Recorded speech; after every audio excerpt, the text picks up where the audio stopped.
bukod sa 10 bilyong pisong pork barrel ng ilang mambabatas, meron pa raw pong 900 milyong pisong pondo, excuse me po, na hinihinalang napunta rin sa mga NGO na may kinalaman kay Janet Lim Napoles.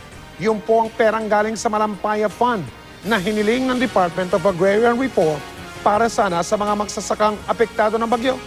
Nakatutok si Ruth Cabal. Matapos manalasa ang mga bagyong Ondoy at Pepeng noong 2009, nag-request daw ang Department of Agrarian Reform ng dagdag na pondo mula sa national government para sa mga magsasakang naapektuhan ng mga bagyo. 2011 unang nakatunog ang Commission on Audit na ang nasabing pondo na aabot sa 900 milyong piso na pinadaan sa ilang NGO mukhang hindi nakarating sa mga magsasaka. Kaya nagsimulang mag-imbestiga ang DAR.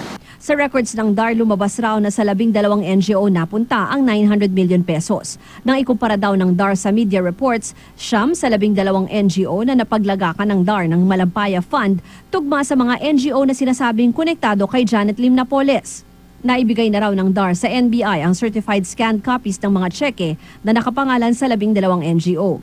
77 tseke para sa 77 bayan sa 6 na rehiyon sa bansa. Hindi nadat na ng internal audit kung nasan yung mga NGOs na yun. Malalaman sa cheque kung saan na-deposit o yung cheque at yun ang binigay natin sa NBI. Sa pagdedetalya ng whistleblower na si Merlina Suñas, nakuha daw ni Napoles ang 900 milyong piso mula sa Malampaya Fund sa pamamagitan ng pagpeke raw nila ng mga communication documents mula sa letterhead at pirma ng mga mayor.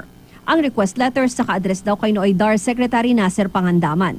Pagkatanggap nito, mag-i-issue na raw ng cheque ang DAR para sa dummy NGO.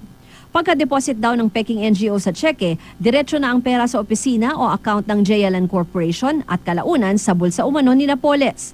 Pero sa records ng DAR, lumabas raw na ang nag-request ng pondo noon di ang nakaupong DAR Secretary kundi ang OIC na si Undersecretary Narciso Nieto. Sa Memorandum of Agreement sa pagitan ng NGO, lokal na pamahalaan at DAR, si Nieto rin ang nakapirma. The request was made by Undersecretary Nieto as the officer in charge. In the normal course of business, pwede niyang in the normal course of operations, pwede siya mag-request. Ginagawa naman palagi yun pag kami kinukulang ng pondo yung isang departamento, ginagawa yan. But normally these things, an amount this big is normally cleared with the secretary. Noong isang taon pa raw nag-resign sa ahensya si Nieto at sinisikap namin siyang makunan ng pahayag, pati na si Nooy Secretary Pangandaman. Ang kampo ni Napoles na una nang tinangging sangkot sila sa Malampaya man o sa pork barrel scam. Ruth Cabal, nakatutok, 24 oras.